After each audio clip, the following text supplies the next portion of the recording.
Olá, boa tarde, bom dia, boa noite. Essa é a aula Corporalidade na Educação Escolar da plataforma.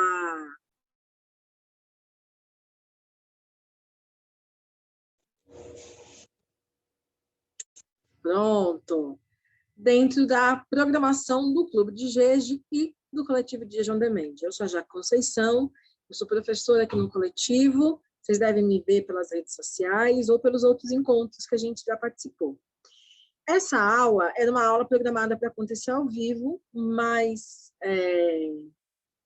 acabou que só apareceu eu por encontro, e tudo bem, não tem problema. Então, eu vou fazer a apresentação da aula, o conteúdo fica gravado e a gente depois pode conversar pelo meu e-mail, jaquelineconceiçãosilva@gmail.com, ou aqui pela plataforma também. Bom, a ideia do nosso encontro é a gente pensar quais são as possibilidades de produção de experiência do próprio corpo. A experiência do próprio corpo parece uma ideia curiosa, mas eu vou ampliar o debate, explicar o porquê essa expressão, experiência do próprio corpo, dentro do universo escolar. Para isso, a gente precisa pensar três coisas. A primeira, qual a função da própria escola no processo social ou na sociedade em que nós vivemos? A segunda, como é que a ideia de corpo é produzida e vivenciada na nossa sociedade, mas também a partir das experiências escolares ou nas experiências escolares? E, último ponto, como uma educação que se propõe antirracista pode articular formas de produção de experiência escolar e formas de produção de corpo que não reforce a ideia da colonização. Eu acho que a gente tem que pensar, para inaugurar a nossa discussão, né, como a primeira reflexão dessa rodada, quando a gente está pensando na nossa sociedade ocidental, criada a partir dos marcos da colonização, ou seja, antes do processo das descobertas, talvez isso que eu vou dizer pareça uma coisa óbvia, mas ou não. Mas, de toda forma, acho que vale a pena a gente pensar sobre isso. A nossa sociedade, criada nas Américas, em grande parte, o que a gente conhece como Europa e também como África, é o processo que vai acontecer em decorrência das descobertas marítimas, ou das grandes navegações ali a partir de 1600, a partir de 1500, talvez para ser um pouco mais exata. As grandes navegações que modificaram as rotas de trânsito no mundo, que antes estava restrita ao norte da África, ao Oriente Médio e ao sul da Europa, passa a se reformular a partir da expansão territorial do continente europeu para outros territórios e o processo de dominação e colonização do continente africano, para além das relações já estabelecidas com o norte da África, com os países do norte da África. Os países africanos passam a ser colônia europeia a partir de 1800, das guerras travadas entre a disputa territorial dos países do sul do continente europeu com o norte, principalmente os países de costa, ou seja, tanto na costa do Atlântico, quanto na costa do Pacífico, do continente africano, há um intenso processo de colonização europeia. E, em segundo momento, ou paralelo a esse momento da colonização europeia no continente africano, através do processo da escravidão, por exemplo, e também da tomada de territórios africanos, há o processo de colonização das Américas, a América do Norte, a América Central e a América do Sul.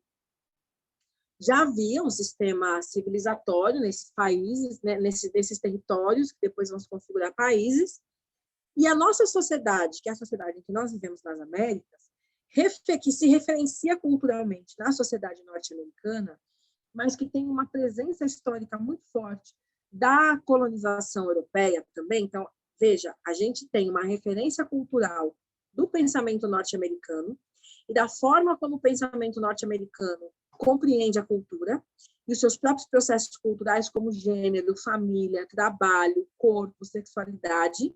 Esses são lugares culturais da produção da experiência.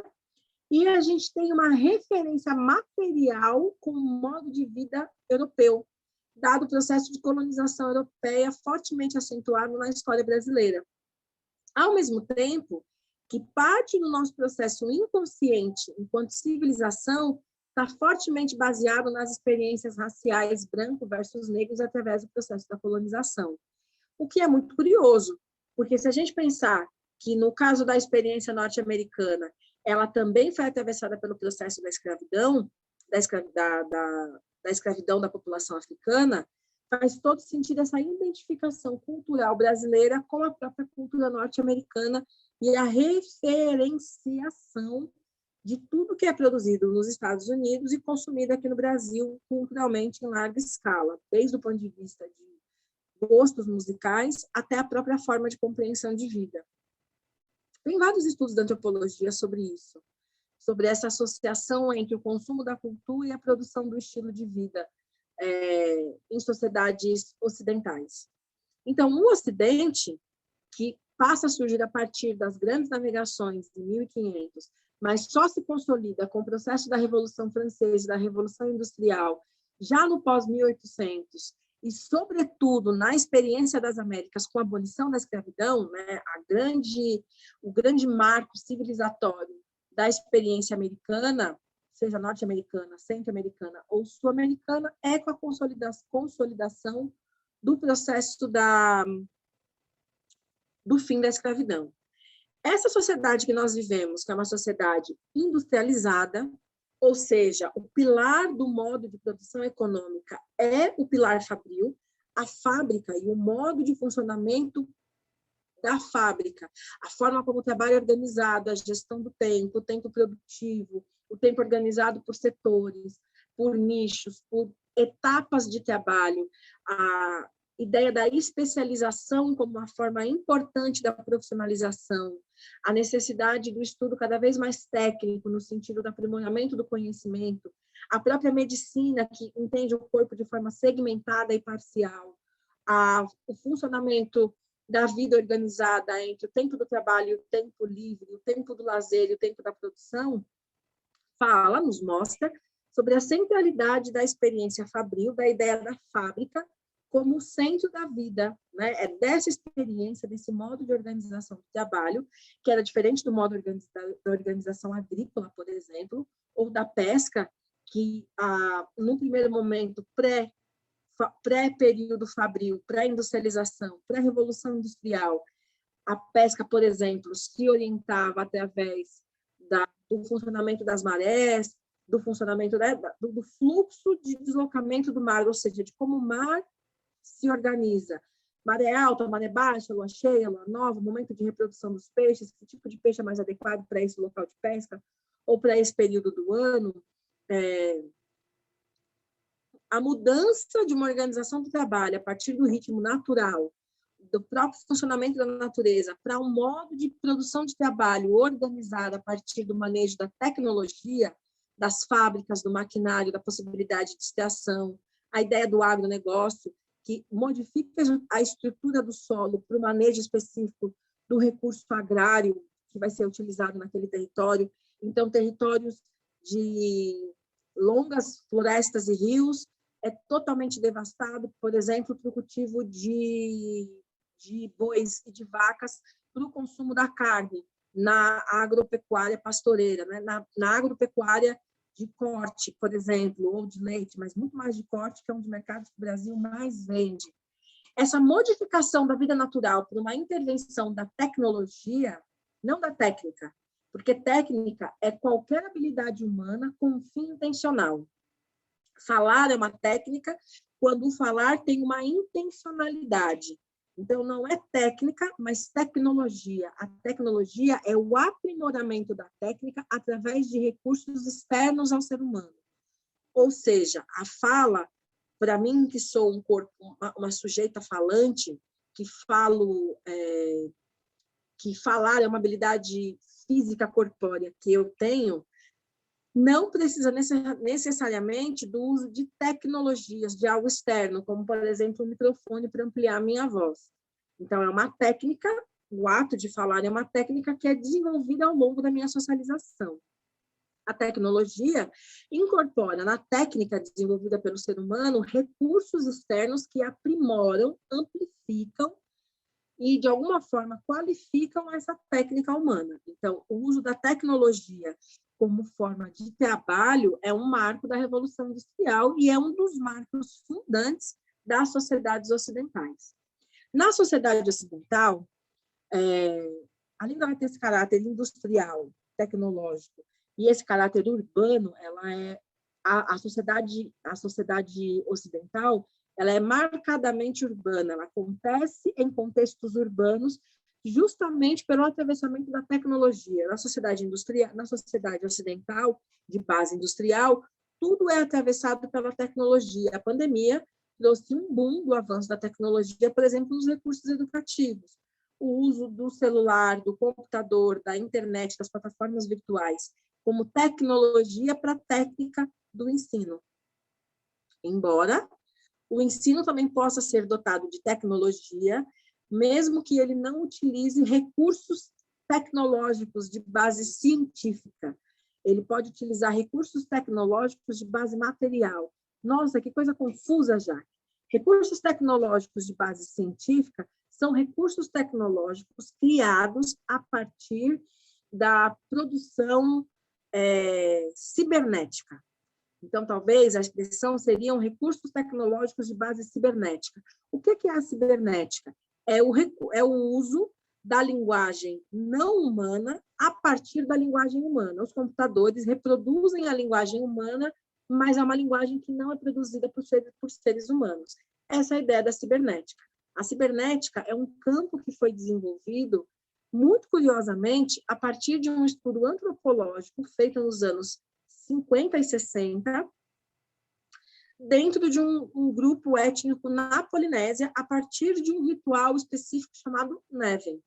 Então, o antropólogo Gregory Bateson, que fez esse estudo, entendeu que no processo social de organização desse ritual, que era um ritual que buscava comunicar mudanças sociais entre os pares, entre as pessoas daquela sociedade, ele tinha um processo que era chamado de sismogênese, que é a ideia da cibernética, ou seja, os computadores, os aplicativos, os recursos tecnológicos que apoiam a vida humana, eles se alimentam da capacidade intelectual dos seres humanos. Então, o Google, ele é como uma grande massinha. Massinha seria uma boa ideia, mas o Google, ele é algo que se alimenta à medida que a gente faz perguntas para ele. Quanto mais perguntas a gente faz para o Google, mais ele amplia a capacidade dele de resposta. Então, ele depende da nossa dúvida, dos nossos questionamentos, para que ele aumente a sua capacidade de resposta. A ausência do conhecimento, que busca no Google o conhecimento, é o que torna o Google um lugar de conhecimento. Essa suposta contradição entre saber e não saber é o que o Bateson vai chamar de sismogênese. Ou seja, a ausência alimenta a presença, que alimenta a ausência, que alimenta a presença, e vai crescendo dentro de um processo onde uma coisa está conectada à outra. Seria impossível existir tecnologia cibernética sem ser humano, porque é o ser humano, através dos seus processos cognitivos e sociais, que vai alimentando, produzindo e potencializando o próprio uso da cibernética. Essa é a base, por exemplo, da ideia de inteligência artificial. Os computadores são programados por seres humanos para responder às necessidades humanas, mas tem um lugar nele, supostamente neutro ou vazio, que é alimentado pela falta de resposta. Cada vez que o ser humano não tem uma resposta, ele vai buscar uma forma de encontrar essa resposta. E é nesse lugar que se dá, então, esse processo de sismogênese. Mas existe um tipo de técnica que não é de base cibernética, que é o tipo de tecnologia social que a sociedade foi desenvolvendo ao longo do seu processo civilizatório, ao longo do seu processo histórico, que está assentado em outras técnicas, dentre elas a leitura e a escrita. E essa técnica da leitura e da escrita, principalmente a interação entre pensar e escrever e pensar, é uma das habilidades fundamentais para a produção da experiência cotidiana na nossa sociedade. O que isso quer dizer? Diferente do uso do computador, que eu consigo antecipar possibilidades, ou diferente do uso do computador, que eu consigo estabelecer com o próprio objeto uma relação antecipada. O que eu quero dizer com uma relação antecipada? Existem programas, por exemplo, de computadores, que são capazes de produzir o resumo de um texto, a partir do mapeamento de palavras-chave. E eu consigo acessar a informação final desse texto sem que eu tenha lido o texto inteiro. E, necessariamente, eu não preciso, fora a possibilidade de resumo, de compartilhamento de material que a tecnologia impõe. Quando a gente pensa num livro, para que eu consiga entender o final do livro, eu preciso ter lido o livro inteiro. Então, a capacidade de antecipação da resposta fica muito reduzida, ou ela não existe. E isso exige do leitor, por exemplo, na habilidade de ler e de escrever, um movimento interpretativo daquilo que é lido e um movimento abstrativo, ou seja, além de interpretar a leitura, e aí um livro pode ter diversas interpretações, é preciso abstrair a informação, transpor. Quando se vê um filme, eu sempre falo dessa crítica do Walter Benjamin, que é um historiador alemão que viveu no começo do século passado, porque ele está observando o nascimento da tecnologia e o atravessamento dela na cultura. Então, ele vai dizer que a reprodução técnica da obra de arte vai matar a experiência, a possibilidade de experiência levando o sujeito à alienação. Espera aí que eu vou falar sobre isso e a gente vai entender onde eu quero chegar. Quando eu vejo um filme, a trilha sonora, o jogo das luzes da cena, o enquadre dos personagens, das pessoas dentro da cena, a própria forma, a expressão da interpretação dos personagens tira de mim a necessidade de abstrair, porque eu vejo completamente o que está acontecendo. No livro, quando a gente está lendo uma história, ou quando a gente está ouvindo uma história, uma narrativa, o nosso cérebro precisa entrar no momento de abstração daquela narrativa. Era uma manhã de sol, de um dia de inverno, e aí você pensa, bom, sol no inverno deveria ser aquele solzinho frio que faz no inverno. Isso é uma abstração. Eu estou supondo, eu estou abstraindo das informações escritas que a manhã de sol num dia de inverno é um sol frio. Então, eu já imagino aquele céu azul, bem azul celeste, que é o típico céu de sol de inverno, e aquele vento frio que marca o frio do sol de inverno. Tudo isso que eu fiz a partir dessa frase é o movimento de abstração. O que no filme não está dado. Na verdade, não é necessário, porque o filme já te informa esses recursos de imagem e elimina qualquer possibilidade de dúvida. Porque uma vez que aquilo está visto e está registrado de forma material, não tem margem para interpretação. Aquilo que é visto é o que é visto e é o que está dado.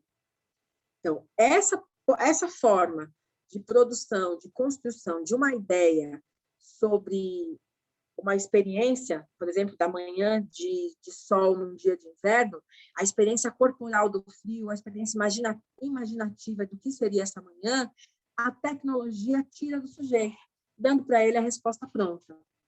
Do ponto de vista da ideia filosófica, ou daquilo que a gente imagina e propõe enquanto filosofia, essa materialização da experiência sem a possibilidade da abstração vai levar ao que o Walter Benjamin está dizendo lá em 1918, ao fim da experiência. Ou seja, experiência é aquilo que os sujeitos produzem de forma conjunta através do corpo, pelo corpo e no corpo, de forma sensorial e racional. Sendo que o sensorial, o tátil, o olfativo, o visual, o auditivo, são formas de racionalidade, de compreensão daquela experiência. Quando a tecnologia tira do sujeito a necessidade da abstração como uma das possibilidades interpretativas do texto escrito, por exemplo, ou até da própria realidade que o cerca, o Walter Benjamin vai dizer que isso leva a uma alienação, porque distancia o sujeito do corpo dele. Ou seja, ao invés do sujeito acreditar na experiência produzida e vivenciada pelo corpo, ele vai acreditar na experiência mediada pela tecnologia. Talvez isso explique por que o inominável do presidente faça tanto sucesso com o quilo da carne a R$60. Por mais que a gente experiencie cotidianamente a experiência de pagar R$60 no quilo de carne de segunda no mercado, o discurso tecnológico produzido pela própria cultura, a televisão, os jornais, as redes sociais, limita a relação da nossa razão com o nosso corpo. De alguma forma, essa separação entre a razão e a experiência do corpo é algo que está dado no nascimento do ocidentalismo. Só é possível imaginar a experiência ocidental com essa separação da razão do corpo. Aquilo que eu sou capaz de interpretar não é aquilo que o meu corpo produz enquanto conhecimento. Essa era a tese inicial do Descartes, penso logo existo, ou seja, a ideia de que o pensar é o suficiente para a materialização da existência. Mas com o avanço da industrialização e do consumo, que a gente tem chamado de materialismo, que não é o materialismo histórico do Marx, mas o materialismo que baseia a experiência naquilo que é material, essa ideia de que o pensar é suficiente para caracterizar a existência cai por terra, ao mesmo tempo que a experiência do corpo é desvalorizada em relação às possibilidades racionais. Confuso? Muito. Mas essa é a sacada do ocidentalismo. Essa separação da experiência mental e da experiência física, ao mesmo tempo que tem uma valorização da experiência mental e uma valorização de um determinado tipo de experiência física. E é esse determinado tipo de experiência física que eu quero pensar para pensar a experiência escolar. Mas, do outro lado disso, no processo de organização civilizatório do Ocidente e da modernidade, que é o contexto histórico em que a gente está inserido, as instituições, enquanto espaços de organização social, a família, a empresa, o hospício, o exército, a escola, o sindicato, o partido, os movimentos sociais, as instituições são espaços fundamentais para a consolidação, para a efetivação dessa ideia de razão, que é uma razão alienada, porque ela não considera a experiência física e impõe um determinado tipo de experiência física, e a multiplicação dos valores ocidentais como forma de vida. Nesse sentido, o papel da escola como a gente conhece, dessa escola moderna que os nossos filhos vão, que a gente estudou, é a valorização da própria forma de vida no Ocidente. Ela, mais do que ensinar a ler, escrever e a contar, o que a escola faz é inculcar nos sujeitos escolares, nas crianças, nos adolescentes, nos adultos, nas universidades, uma forma específica de produção de consciência sobre a realidade, baseada na ciência, no positivismo, no cartesianismo, que é essa ideia que o conhecimento e o tempo é algo linear, imutável e acumulativo. Você faz o primeiro ano do ensino fundamental, o segundo ano do ensino fundamental, o terceiro ano do ensino fundamental, e você só vai ver fórmula pi, nem sei se isso existe, lá no nono ano, no primeiro ano do ensino médio. Então, essa ideia crescente e cumulativa, né, acumulativa do conhecimento, é um dos pilares do funcionamento da sociedade. Está muito ligado a valores, coisas que a gente já vem discutindo aqui desde o começo do ano em outros encontros, civilizatórios no Ocidente. Então, a escola passa a ser um lugar de conformação dessa experiência e de demarcação de lugares nessa experiência, nessa produção de realidade. Não à toa, os currículos escolares, o conteúdo que se ensina, por que se ensina e como se ensina e o que se avalia, sempre é motivo de muito debate dentro do campo escolar. E esse modelo de escola, que é o modelo de escola que a gente conhece, que a gente estudou, que os nossos filhos estudaram, salvo pequenas variações pedagógicas montessorianas, ou waldorfianas, ou emilianas, ou tradicionais, tecnicistas, é um modelo de escola que é chamado de modelo de escola prussiano. Porque esse modelo onde a formação e o conhecimento é absorvido de forma gradativa e acumulativa, foi desenvolvido na Prússia, no auge da Revolução Industrial, como forma de formar, condicionar o corpo do trabalhador camponês que migrava para a cidade, né, para cidades urbanas, para cidades litorâneas, para o trabalho fabril. Porque o corpo do trabalhador camponês era um corpo habituado a um determinado tipo de trabalho. Mas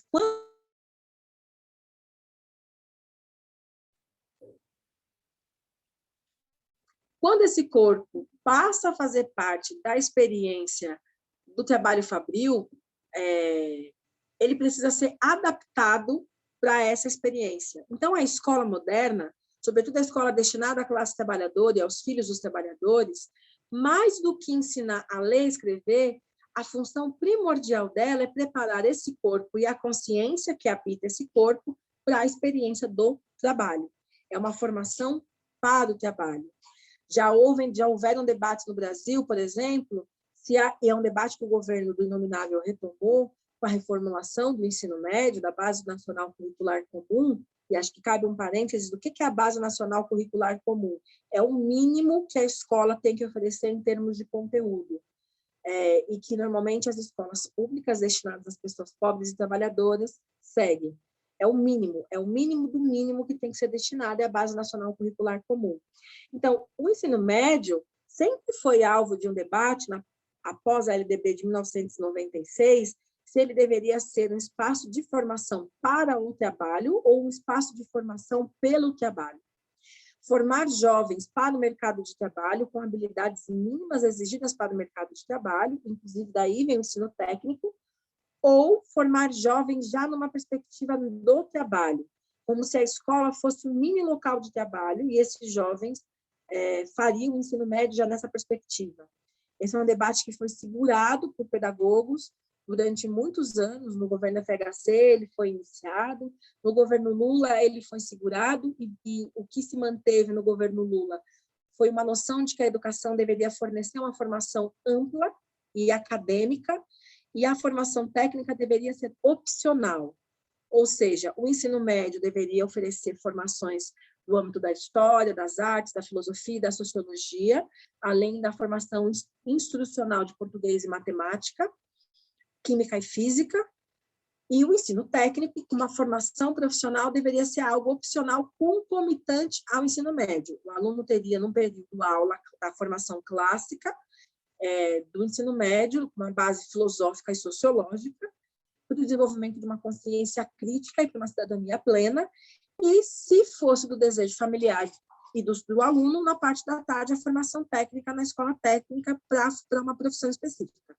Inclusive, mesmo na formação técnica, era necessária a formação clássica, como se dizia. No governo do Temer, houveram as primeiras investidas contra isso, dessa formação mínima pelo trabalho, e no governo do Inominável isso foi efetivado. Então, agora, o ensino médio ele passa a ser um espaço, sobretudo nas escolas públicas, de formação pelo trabalho, articulando o ensino técnico profissional à formação do ensino médio e a diminuição de disciplinas como filosofia, história, geografia, artes, educação física e sociologia do currículo escolar, e uma valorização das disciplinas de português, matemática e língua inglesa dentro da formação desses jovens.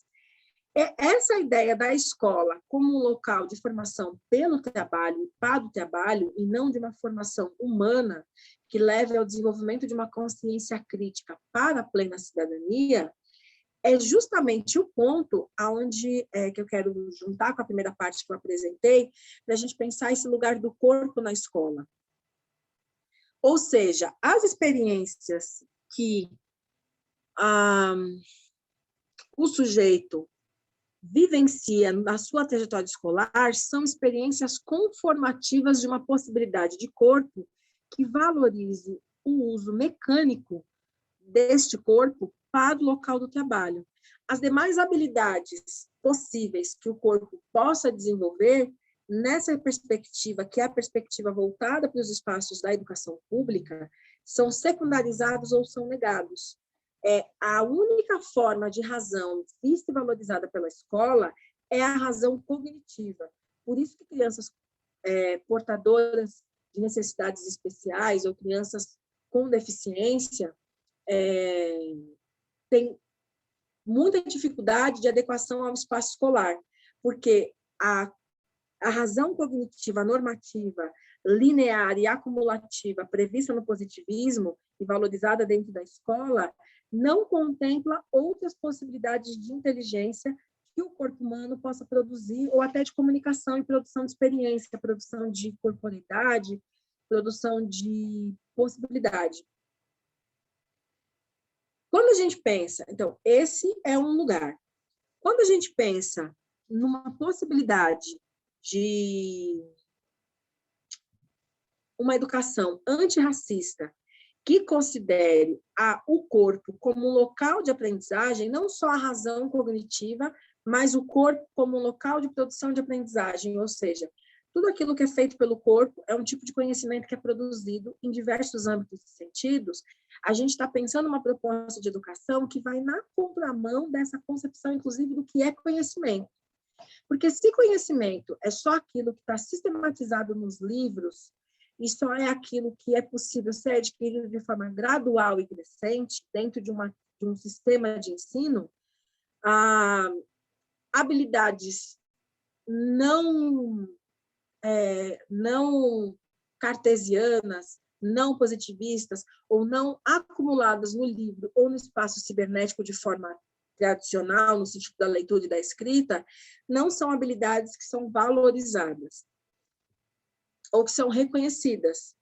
Cada vez mais, os estudos no campo da educação vêm dizendo e apontando sobre a necessidade da valorização de outras formas de inteligência, sobretudo a inteligência emocional, que se reflete nas possibilidades de interação entre os sujeitos. Quando a gente pensa numa educação decolonial, numa educação antirracista, a gente está propondo uma perspectiva de compreensão da produção de corpo que não valorize somente a razão como forma de reconhecimento do conhecimento ou reconhecimento da experiência produzida na escola. As múltiplas linguagens que o corpo humano é capaz de produzir e as diversas formas de compreensão da realidade precisam ser consideradas. E é preciso a produção de práticas escolares, de práticas pedagógicas que levem a outras formas de noção de corpo. Por isso que a presença da discussão sobre gênero na escola é tão fundamental. Por isso que a presença da discussão sobre as questões raciais na escola é tão fundamental. Por isso que a presença das discussões sobre diversidade, sobre deficiência é fundamental. E por isso que as discussões sobre diversidade, sejam elas de raça, de religião, de gênero, de formato de corpo, elas são fundamentais dentro do espaço escolar, justamente porque elas vão apontar formas de compreensão de outras maneiras de vida que não aquela que é consagrada pela cultura ocidental. Ou seja, a cultura ocidental, ela é normativa porque ela tem uma norma, um normal, um padrão. Mesmo o diverso segue um padrão dentro desse normal. Não é qualquer diverso que é aceito por esse normal. Tem um determinado tipo de diversidade que é aceito, que é contemplado, que é incluído.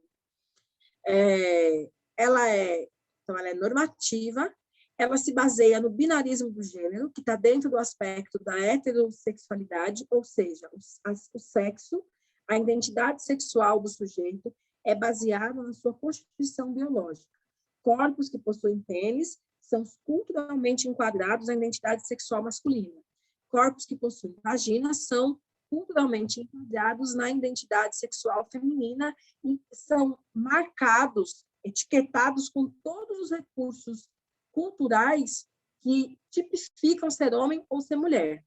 Então, tudo aquilo que a nossa cultura elegeu como isso é coisa de homem, isso é coisa de mulher, quando esse corpo é identificado a partir do seu lugar biológico, ele já é automaticamente enquadrado nesses lugares. Furar a orelha, roupa azul, dar bola de pequeno ou boneca de pequena, são enquadramentos culturais da construção de uma ideia de corpo. E tem um outro aspecto, que é a ideia da cisgeneridade. Então, a cisgeneridade é essa identificação compulsória do órgão sexual com a construção cultural do gênero. ou seja, órgão sexual masculino, automaticamente aquele corpo tem que ser culturalmente construído como um corpo masculino. Órgão sexual feminino, automaticamente aquele corpo precisa ser culturalmente construído como um corpo feminino. E ainda há um outro enquadrante, uma outra forma de contorno, de conformação, de controle desse corpo, que é o marcador racial. Corpos corpos geneticamente identificados como brancos são enquadrados dentro daquilo do que é a ideia de branquitude. Corpos racialmente enquadrados como negros são geneticamente até marcados como negros, são enquadrados naquilo que é tido como negritude. E toda a estrutura do racismo e do próprio sexismo já vai do momento do nascimento, da descoberta dos pais, no caso racial, né? Os pais determinam a racialidade dos filhos e o ultrassom indica o marcador genital. Então, esses dois enquadres vão produzindo determinados tipos de corpos. E esses corpos, construídos a partir de uma ideia genética, vão sendo atravessados por experiências culturais. E a escola é o lugar que valida essas experiências. Ao mesmo tempo que a escola pode ser um lugar de conformação, porque valida e normatiza essas experiências que são anteriores ao surgimento do sujeito, a escola também pode ser um local de desconstrução desses marcadores iniciais, por ser uma instituição que nas relações sociais, históricas e culturais é indicada, pensada para a formação das novas gerações. Então, quando a escola se propõe a discutir diversidade, ela está propondo a discutir outras formas de reflexão, de produção de vida, de produção de corpo, que não esteja estruturada nesses pilares do ocidentalismo que atravessam a produção dos corpos. E uma educação que se propõe antirracista entende que é preciso, então, valorizar, aceitar e compreender outras formas de produção de conhecimento e outras formas de produção de experiência, além dos formatos, do formato dessa ideia do positivismo, onde o conhecimento ele é cumulativo e linear. O conhecimento ele não é acumulativo, e ele também necessariamente não é acumulativo e necessariamente ele não é linear. Uma criança de 7 anos pode pensar sobre filosofia grega clássica, Platão, e entender o mito da caverna, e um adolescente de 16 anos pode perfeitamente discutir biopoder do Foucault, porque ele não precisa estar na faculdade para pensar sobre política, para pensar sobre sistemas de opressão, para pensar sobre sistemas de controle social e nem sobre possibilidades de construção democrática. A questão é uma questão, o que acho que está posto é a questão da adaptação da linguagem que é utilizada. Então, para encerrar esse nosso encontro, pensar corpo dentro da escola implica pensar o que é a própria escola e qual é o processo de construção desse corpo na escola. Eu gosto muito de uma ideia, de um exemplo, que isso foi ficando claro para mim à medida que eu fui aprofundando a minha experiência no terreiro, mas eu gosto muito de pensar na ideia, que é a seguinte ideia. Quando você começa a tua jornada dentro de um terreiro de candomblé, através do processo da sua iniciação, o seu corpo, principalmente na condição de uma pessoa que entra em transe, ele é um corpo que é preparado para essa experiência, que é a experiência que se faz no terreiro, o processo do transe ancestral. Então, desde a preparação psíquica, para você entender o que é o transe, quando você deve entrar em transe, como sair do transe, até a preparação filosófica sobre o que é o próprio processo do transe e o que é a experiência ancestral e qual é a filosofia que está nessa experiência. Além de ter que administrar os conflitos da vida no terreiro, que é um espaço de permanente conflito, que é um espaço com pessoas de várias jornadas. Então, o processo de preparação desse corpo passa por um lugar físico, com banhos, com pinturas, com roupas, passa por um lugar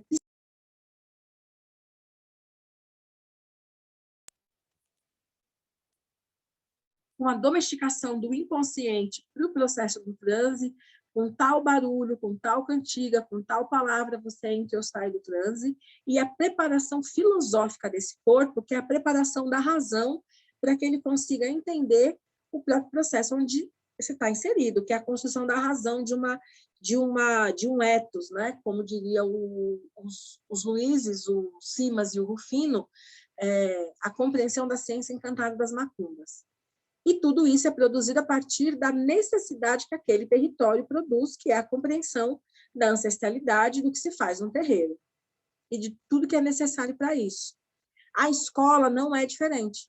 A escola prepara o corpo do ponto de vista físico, mental, né? Físico, psíquico e racional das crianças e dos adolescentes para o mundo do controle, para o mundo da conformação e para o mundo da alienação. Uma educação decolonial, uma educação antirracista, uma educação antissexista precisa preparar as crianças e os jovens para criar formas de produção de socialização, de produção de sociedade, de produção de realidade que compreenda a diversidade e que consiga ter uma leitura crítica dos processos históricos que a gente produziu. Isso só vai ser possível levando esses conteúdos para a escola e tornando eles acessíveis dentro da escola. Da mesma forma que se ensina uma iniciada a preparar um banho de folha, é preciso se ensinar as crianças e os adolescentes na escola ao desenvolvimento do pensamento crítico. E esse pensamento crítico, ele exige autonomia e, sobretudo, acesso ao conhecimento, e passa pela própria formação dos professores. Bom, para quem for do Clube de Veja, a gente se vê na sexta-feira, às 16 horas. Para quem for aluno da Cucala, a gente se vê na semana que vem, quarta-feira, às 16 horas. Não deixem de me escrever, jaquelineconceiçãosilva@gmail.com, ou pelo chat aqui na plataforma, ou pelo inbox do Instagram, ou pelo WhatsApp na nossa página. A gente se encontra, também é sempre um prazer muito grande estar com vocês.